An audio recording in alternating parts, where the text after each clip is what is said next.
I see it. Thank you. Ready, Miko? Okay. Everybody's got their mics on? Yes, ma'am. Okay, I'm going to call to order. Good evening. I'm going to call to order a meeting of the City of Cedarburg Common Council on Monday, February 9th at 7 PM. We have everyone here. I thought Melissa was coming, but we'll see. She's not here yet. We'll see what happens. We'll stand for a moment of silence.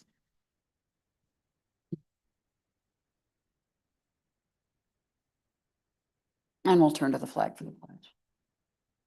Pledge allegiance to the flag, States of America, and to the republic which it stands, One nation, under God, indivisible, with liberty and justice for all. Jess, were we publicly noticed? Yes. Hey, thank you. This is the point where if anyone here would like to make a comment on an item that is not on the agenda, we'll give you a couple minutes. Otherwise, you'll have time on the agenda item. It's only two people. Nobody wants to speak. Okay. We're going to go to new business, which is discussion and possible action on the award of the construction contract for the South Washington Ave reconstruction project. This is Mike Weiser. All right, good evening, everyone. Yeah, so staff advertised and received bids for the South Washington reconstruction project. A total of 6 bids were received with the low bid of $3,293,003.20 being submitted by Vinton Construction Company. Vinton has worked in the city in the past, most recently at last year's street and utility project. Their bid was $1,350,000 below engineer's estimate and does fall within our budget. Second place bid came in about $391,000 higher. So there's a little gap there, but overall the bids were fairly competitive. So I guess any questions? I guess my only question, it's really no consequence. I'm just curious, what are the resubmittals? Is that just like submitting to plans to the state or to, what was that? Because yeah, it's like so- 86 submittals, resubmit. I think that's for the next item. Oh, Yeah, okay. on the next one, but My yeah, bad. we have specifications that list products Mhm. and then they submit paperwork. So then we have to verify that their paperwork matches our specs Oh, and some things can okay. be. It just seemed like a lot. That's all. So just one comment from me. I couldn't help it, I look at this, I look at the calendar, I look at, when we want this to get started and the fact that we're just getting bids. I mean, is this a typical cadence and timing of this? And how do we, and they've got the capacity to do this starting in March already, not even knowing they were going to win or not?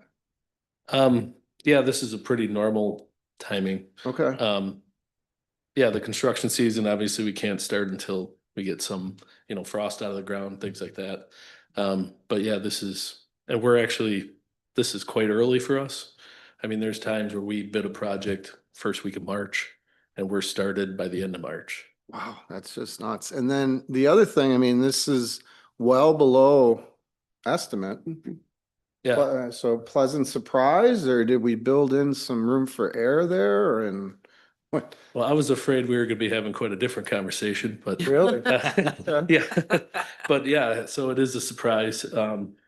But yeah, going through the numbers, it looks like there's some good prices. I can't fully explain why things are lower, but it's not like it's just one bid. I mean, there's a $400,000 difference between 1 and 2, but it's all kind of spread throughout. The engineer's estimate was 4.6 and Mhm. all of them came in below that. Wow. So, yeah, there's nothing concerning of it that I see. And Vinton's a company that, we've worked with in the past.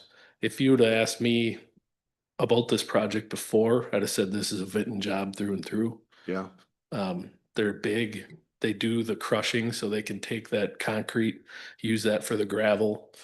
And I think that does help the prices here a little bit because you're not trucking as much. So there's less, your Common X number should be lower because you don't have to find a dump site to get rid of the stuff. You're taking a lot of it to a site and crushing that and bringing it back. There will be some spoil, obviously, but quite a bit less.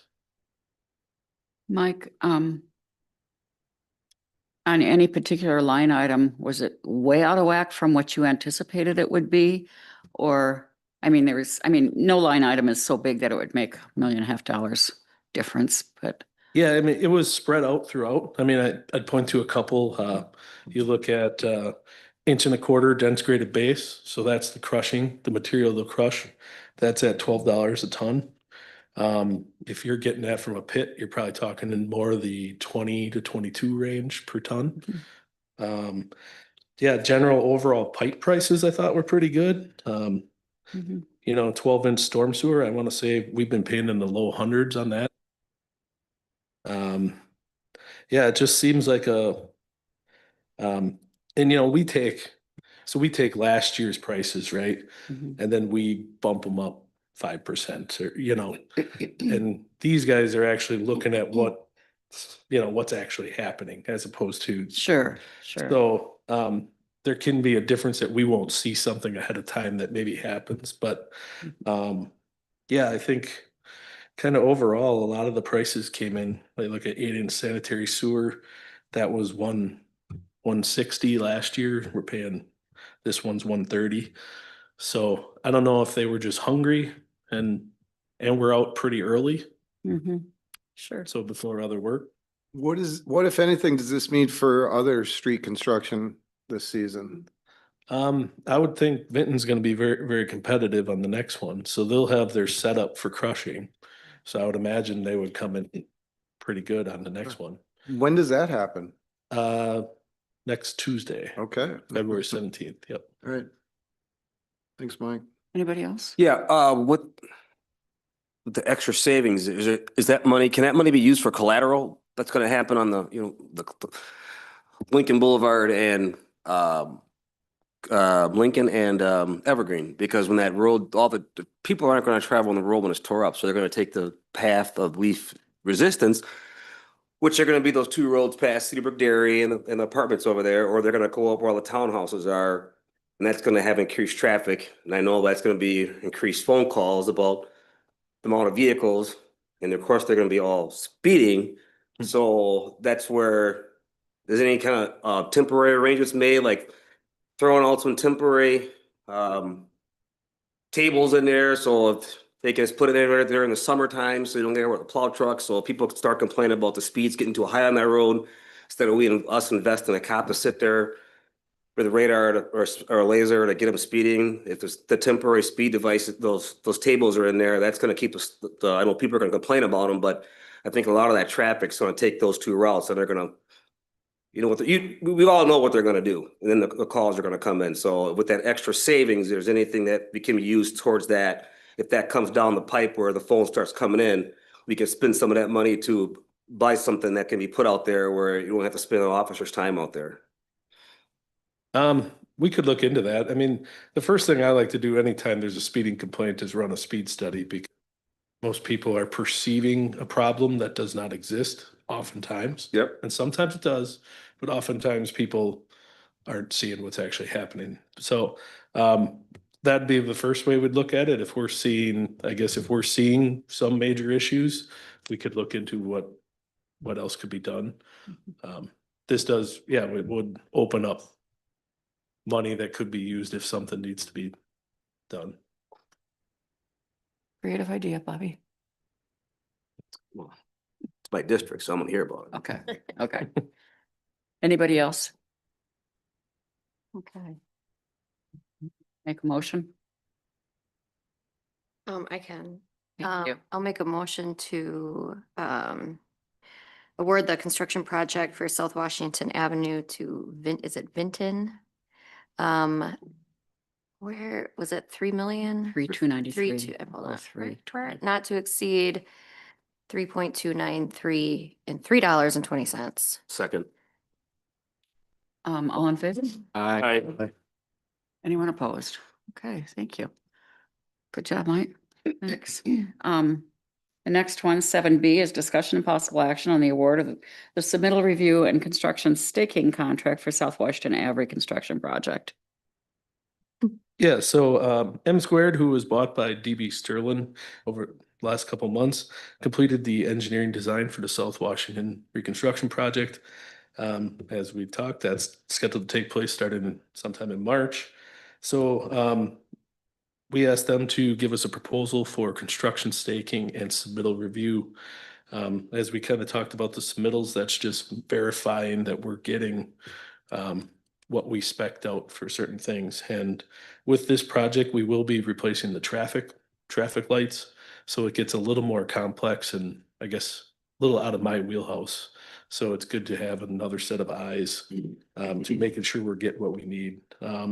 So they provide their proposal is for construction staking at $45,235 and then $860 per submittal.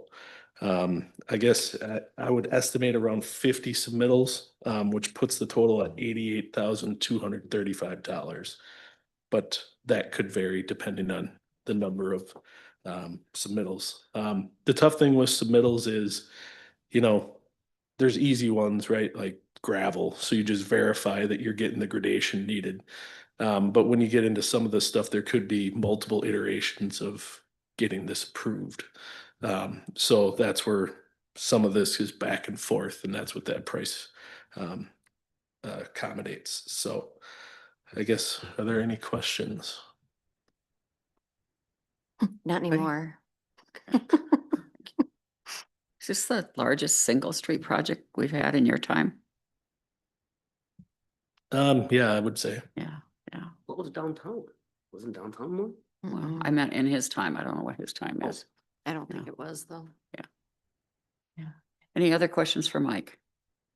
Okay. All right, anybody- Kristen, roll it. I'll make a motion to approve, DB Sterling plus M Squared, proposal for the resubmittals, to the estimated contract total not to exceed 88,235. Second. Well, do we want to do that though? Oh, in case it's more. Yeah. Yeah. Yeah. Or we just say estimated at plus or minus 88,000. Maybe just for the construction staking at amount not to exceed 45,235 and $860 per submittal. Yeah. Right. That makes more sense. Yeah. So we have our motion. Yes. Okay, great. Here a second. I second it. Bobby seconded. Thank you, Jim. We got a motion. Finance guy. Yeah. We got a motion, a second. All in favor? Aye. Aye. No one's opposed? Okay, thank you very much. Mike, discussion and possible action on the award of the construction inspection project contract for South Washington Ave Construction Project. Yeah, so again, with South Washington project, typically the city staff inspects our own street utility project. However, this year, South Washington is an additional project. And on top of that, we've been unable to fill the assistant engineer position. So we are going to need to hire construction inspection. So we asked R.A. Smith to put together a proposal for construction inspection on the South Washington project. They came back with a total of $160,776, and that's based on their hourly rates and then an estimated amount of time that the project will require. So this proposal does come within the budget for streets on the South Washington project. Their proposed rates of $112 for inspection and then $180 for project manager are in line with other engineering firms. And they've, R.A. Smith has promised to provide an experienced inspector that will be able to, that has been on these types of jobs before and will be able to do the communication that will be required with this job with the residents and businesses. And R.A. Smith has worked with the city for inspection quite a bit in the past. The Forward Wave project at the business park, Fox Run, and then other private subdivisions over the years. So we just thought the familiarity with RA Smith and city staff would provide the best opportunity for successful construction. So any questions? Any, Yeah, this is gonna be for Miko rather than Mike. I'm sure Ari Smith's gonna do a great job here, but assistant engineer position, I mean, how long has this been open? What are we willing to pay this person? I mean, $161,000. to my, or. Yeah, I mean, just strikes me as a lot of money. Are we, it always comes down to supply and demand. And I mean, we knew this project was coming down the road. We knew that we were going to have a heightened need for someone to do these duties that we're going to pay R.A. Smith 160 grand for. So I'd be interested, Miko, from your perspective, why isn't that position filled? We offering enough money? Do we now need to fill the position now that we're going to spend $160,000 on RA Smith? Make us rethink whether or not we even need to fill this position down the road if we're approving this kind of money for a third party to come in and do this year. Yeah, I mean, this position's been open over 6 months, and we've tried to advertise in various places as much as possible. Obviously, not getting qualified candidates applying for it. The starting wage, I do think is low, and that's something we need to consider. And we've talked about coming back to the council and requesting to maybe put that at a higher rate. But we wanted to see if we had any applicants that we tried a couple other venues to advertise that. But yes, you're right. I'm spending this kind of money on these road projects. It gets pretty expensive. And this is only one road project. We've got other road projects coming down the pipeline. That position also does our sidewalk program. So we might have to delay some of our sidewalk program or contract that out, which would cost quite a bit more. So this position is needed, and I think we do need to probably evaluate the starting wage for this and see if we can get better candidates or more candidates for it. Does that throw the moving forward. wage structure across the board out of line, or you can up this one and still be? Yeah, not necessarily. So what we did was it always required a bachelor's degree. Then we lowered it to an associate's degree. So the starting wage is adequate for an associate's degree, right? And we just haven't received qualified applicants, and we're not the only community struggling with this. A lot of the engineers are going to the private sector, and we're not getting them in the public sector. So that's with a lot of the public sector positions. So it's something that we definitely need to look at, but it is a position that's needed and would save us quite a bit of money on inspections, future inspections. Yeah, I mean, I guess I just wish we had a ton of foresight that this project was coming up. I wish we had maybe discussions on the appropriate comp earlier, right? I mean, Well, if they took it down, but This project would have been, we wouldn't, even if we had the assistant engineer, this project wouldn't have been covered by it. okay, well, that So answers that. The street utility is what he typically would inspect, or Okay. they would typically inspect. So that'll be It the just, next the way one. it's written out in our packet does not suggest that. Yeah, sorry, I Yeah. didn't make it clear. and as far as the salary goes, if we took it down to just an AA degree, I mean, as Miko said, that would be appropriate for that particular education level. But I get what you're saying. Yeah, But the applicants aren't there, and so what do we need to do? And we need to look at that. okay. There's a big burden on Mike without, an assistant in there. There are just a lot of things that are, coming back to you that really stretch you real thin. Well, and there's just some stuff that can't, like, usually they would be walking sidewalks for the Mhm. street project, Mhm. for South Washington, for street utility. So it gives us a better grasp on our quantities of sidewalk replacement, curb replacement, things like that. Mhm. This year, we were just kind of forced to go at a percentage based off of past projects. Usually we replace, 25% of the curb and 15% of the sidewalk. So that's what we were forced to use our quantities on, but, yeah. So we're getting through it. So, yeah. there any other suggestions on where to advertise? We're open to it. Have we looked into doing LTEs? Or is that a good idea? I mean, having somebody who's retired, pay them a higher rate, but they're not a full-time employee, so there's no benefits included. Mhm. But then you're only working half the year. Somebody who's highly qualified might say, I don't want to work full-time anymore. But they might want to take a kick at the can with that and then, work half the time. Can that help serve a purpose or no? Again. The tough part is when you're inspecting, you're working the hours of the contractor. So depending on the contractor, you could have a contractor that wants to work 7 to 7.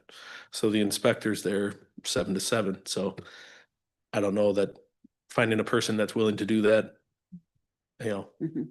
some retirees maybe, but some might not. So Okay. I'll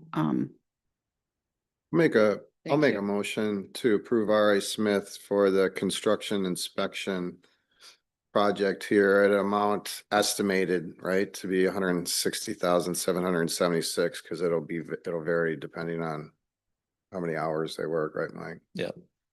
Second. Mark seconded. Okay. Got a motion, a second. Anyone else? Okay. Motion, a second, all in favor? I, No one's opposed. Thank you. Mike, thank you so everybody. much. Thanks. See you Mike. Thursday Bye. night, Public Works. Okay, we're gonna go to 7D, which is discussion and possible action on approval of an outdoor beverage license for Camp Bar at W63 and 664 Washington Ave. So Camp Bar has taken over the building where Art of Joy was, and they are requesting the outdoor alcohol beverage license for that property. And this is exactly the same square footage as Art of Joy had. So it's nothing different than what Art of Joy previously had. A couple of things to keep in mind, recommendation from Landmarks that the sales and service of alcohol at the outdoor patio and bar and outdoor consumption of alcohol in and on the outdoor patio shall be permitted only during those hours that the principal indoor bar area is also fully open for use and business. So that's one item that you want to make sure that's included in the motion. And then secondly, the patron ingress and egress to the outdoor patio area must be routed through the principal building versus entering or exiting directly to and from the sidewalk by walking along the north or south side of the building. So it's the applicant's responsibility to ensure this condition is being enforced at all times. The applicant is here. Paul, if you want to say something about the layout. Yeah, good evening. Thanks for having me. You did a great job describing what we're doing. It's literally the exact same layout, same footprint. We did have a discussion at the last meeting regarding the egress and ingress to the space. Obviously, we need to accommodate for accessibilities and, possible family entrances, and that would be the case where people have to use the sidewalk, but we do understand the conditions laid out within. And I'm just gonna comment real quickly. You had brought the question of that up at the last meeting, and so I called the chief and just asked him, and he said their preference would be as we've been doing it. It just allows greater control of the alcohol coming in and out. It gives the employees better handle on what's going on in their venue. So that would be the preference, and we've been doing this for quite a while. Yeah, it just came out, and this was at the Plan Commission. Oh, I'm sorry. You did. Yeah, that I'm was at sorry. this meeting. It was at the Plan Commission, and I raised it in part because the petitioner said, that they operate in a lot of cities. This is the only one where they have this rule that they gotta follow. So I just brought up whether or not we should explore that again and talk to the chief. So it sounds like, and he had no issue with it. No. It wasn't anything that he took issue with. I just thought it was, And where he needs Worth the thinking. access, he has it. yeah. built Yeah, I in. guess my only question, and maybe this is just maybe for festivals, but how does that enforce during festivals? Because people are already actively consuming on the streets. Does that still apply? I just want to make sure that if those planters need to be there or if it's I'm safer to tempted to have say that. nothing walkway open. applies during the festival. I know it's hard to control everything people do, but just for reference, with that many people, do you want the accessibility available? instead of trying to find somebody to open that up.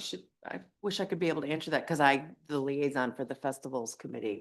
I know usually we can talk to Sarah over at festivals, but usually you'll have a spot out front of your establishment where you would sell your drinks there. Correct. But yeah. I don't recall if you buy them inside, you gotta stay inside. Because sometimes there's Or different. be outside. I think the you back. do, because I think there's also a restriction on pricing along the street sales Yeah, to kind of keep it even keel. yes. Yeah, I did So- meet with Sarah and we Okay. are permitted for those events. It's basically you said can't good carry beer. liquor. Oh, You sorry. can't carry liquor out, I believe, but beer and malted beverages Yeah, are fine. Yeah, she So- said you guys have already talked, so. Oh, yeah. Yeah. Yeah. Okay. We're excited. Yeah, I had a question about this property because, and maybe it came up, on the south entrance, there's that like swinging door into the back, That little gate, that gate. and that'll be for accessible use. Or, Okay, you know. Cause I've gone strollers in or- at that gate. Yeah, you You can. know, but I don't know. Forget It's you. very fast, but yeah, but didn't carry anything Forget up it, with me, Melissa. but yeah. No, but no, that'll be for the accessibility. Okay. Yeah, yeah, and Paul's been really good. So, I guess I kind of have a question. It might be more ordinance related, but we have a lot of bars that have outdoor areas, but they close at 10. Mhm. And are you a 10 PM closer or are you a 2 AM closer? No, we, everywhere, all of our communities, we always say like on school nights, it's 10 PM. Okay, And weekends are generally 11, okay, unless the municipality says different, but every municipality, we're in Shorewood, Tosa, Milwaukee, are all, I think Milwaukee's actually midnight, but we have to still follow 10-11 because we have a bunch of condos above us. So just to respect the neighbors. Okay. So we're very familiar with operating, keeping volumes at a reasonable level okay, in many different communities. So okay, definitely nothing new for us in crowd control and noise. okay. That was my concern, just because you do have a neighborhood behind, like the creek, then a neighborhood, so. And what I do and generally when we come to a new community is I'll send out like a community soft opening. So it's just for like the councils, the community, everyone gets my personal cell phone number. So if there is an issue or if it's too loud, like I just call or text me at any time. That's the type of operator I am. It's not go through the police department. I'd rather just know. Okay, Paul, Take make care of it sure right that away. You do that on River's Edge across the creek from you too. Yep. Yeah. I would work with the city to get a list of Mhm. the spots that you feel like we should communicate with. Because But- I would have a question on if you have plans already regarding sort of the two, I guess, prohibitions about egress and ingress and taking alcohol on staffing. Is that something you think you plan on just having the servers keep an eye on? Or are you going to have like security guys? And I preface this, just I've been to Camp Bar Yeah. in Tosa and think downtown, and I've been to Art of the Joy, and it's two different crowds. Like my wife is the prime, like Art of Joy, and she's not hopping a fence with a mimosa. Whereas I think something You never know. in Camp Bar, Yeah. might be. Yeah, I feel like Camp Bar does attract, I said this in the last meeting, really everybody and anybody, similar to a Northwoods bar. We always educate our staff, and that was one thing I brought up too. If that's something down the road that came up of working with the police department to maybe allow patio access, I think a lot of that is on the training of the staff, like the servers and the bartenders to keep an eye on that. But in this situation, similar to Shorewood, we have signs outside, like please respect our neighbors, keep volume at a certain level. I mean, our patio in Shorewood is literally behind our building and we have all residential straight behind us. And that was a big concern when we opened that patio, but we've yet to receive a complaint, which is pretty cool. So our staff does a really good job. So yeah, no, we do train them to watch for that. We can put up signage, et cetera.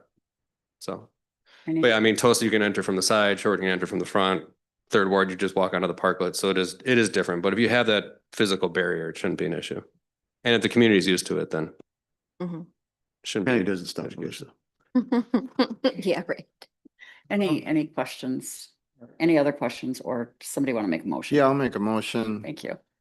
I'll make a motion to approve the outdoor alcohol beverage license for Camp Bar, subject to the stipulations Landmarks Commission has for us here. Second. Okay, we got a motion, and a second, all in favor? Aye. Okay, And no one's opposed. Thank you. Thank you. Okay, I'll stay here. we'll just, let you Yep. sit up there for a minute. E is a discussion of possible action on the approval of the amplified sound permit for the camp bar. Tell me what your plan, or tell us what your plans are in that regard. Yeah, I mean, nothing above and beyond what Art of Joy was doing. I believe when we had spoke, I think like background ambient music didn't need this permit. But, you know, let's say there's a festival and we want to have an acoustic trio or something like that. Just making sure we had that permit in place at this time is important, but we're not planning on like big loud bands outside, or I like to keep the peace with my neighbors. It's very important, but there are those days where it's naturally just going to be a lot more people, like the festivals. And it is a good draw to have that live music. So just wanted to have that in place for that. And I'll say the same thing that I say every single time somebody asks for amplified music. Is we've got some decibel levels that are attached, different times of day, different dates, you know, and whatever. And those become very high in certain circumstances. And so and it sounds like you do. It's really an issue of making the music enjoyable for your venue, but remembering that it's bleeding all over the place. Particularly in this instance, it's going to travel across the creek. Yeah. And I absolutely. think you're already acknowledging that.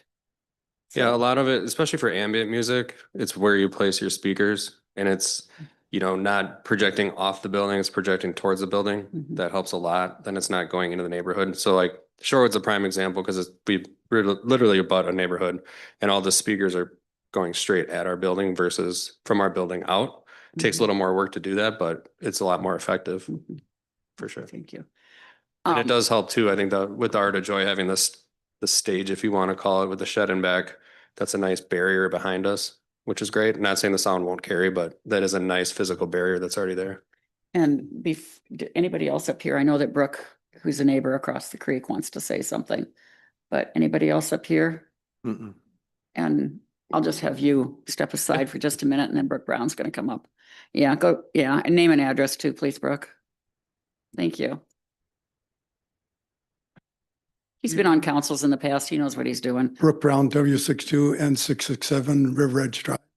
Nice to see all of you again. I was here last time we had this event here.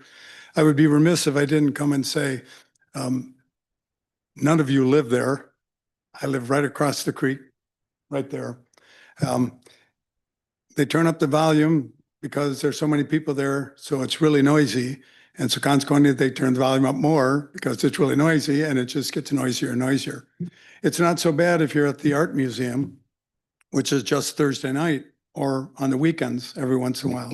But if you live there, you get it Friday night, Saturday, Sunday, oftentimes Saturday afternoon, oftentimes Sunday afternoon. Oh, if it's Labor Day, you're going to get it Sunday night and Monday night guaranteed. So it's a lot of music that you have to listen to. I don't necessarily mind music, but when you hear it all the time, you've probably had enough. Those speakers that are pointed towards the buildings, the music hits the building and turns around and comes right back across the bridge over on our property. So everybody on that side of the street gets to hear plenty of music. I don't know if it's the river that carries it a little bit more also, because that is an open space and lower, but we can hear everything. I'm just going to tell one quick story. This did not happen all the time. It happened one time. I'm just going to mention it. The music was loud. I had the phone number. I called the number. I said, you know, guys, it's a little bit noisy. Could you maybe turn it down? We'll take care of it. 2 minutes later, karaoke machine, screaming in the karaoke machine. This is for the guy across the street who just called in. So that's one story. That's only one story. It didn't happen all the time. Don't take that personally. As a matter of fact, it was just one of those things. But, you know, after you put up with that for a while, you just sort of say, well, is it really worth it? Does it need to be amplified? I don't know. I can hear it really well. I don't know the people that are sitting there. I can't imagine they can talk to each other or enjoy it because it's awful noisy across the river. Okay, It's so Paul has approximately heard- 50 He's feet. heard your concerns and, you know, my is it admonition? Whatever, admonishment, Sure. whatever the word is, I don't know. Anyway, That's all I have to say. Thank you for listening. so no, thank you. Thank you, Brooke. But I think Paul's listening to what we're saying. If I can just respond, Art of Joy, a big part of their business, from what I understand, was live music. That was a huge part of their operation. Mhm. We don't do a ton of live music except for out at State Fair. It's really for special occasions and festivals. So it's not going to be like every Sunday afternoon or we're playing music. So, but I will. Thank you. I do think Terry wants to come up as well, so we'll let. Thank you, Paul. Hello, Terry King, 163 North 762 Sheboygan. In past meetings, I've heard a comment, a lot like Brooke said, and I know Brooke and I played at the Art Museum in front of Brooke, and, we're real good. And anytime I played at Art of Joy, there were never any complaints about how the sound was handled. But just one little point about the amplification, how it can be necessary. In my own particular situation where I'm playing a very light percussion plus guitar, vocals, and harmonica, a lot of times the harmonica will be the loudest thing. If it was not amplified, you wouldn't hear the voice, you wouldn't hear the guitar. So amplification is actually a tool just to balance them together. It's not to make it much louder. It's to even it out so the sound is good. If you came across someone playing that kind of a thing on the street, without any amplification, you would find that it's kind of annoying because all you're hearing is a harmonica in that instance. So it is really, amplification is a tool. When it's used correctly, it makes all the music much better. That's the only thing. Thank you. Thank you. for that clarification. Good to know. Yeah. I'll make a Anybody- motion if you Yeah, don't go for it. mind. Thank you, Jim. Make a motion to approve the amplified sound permit for Camp Bar. Second.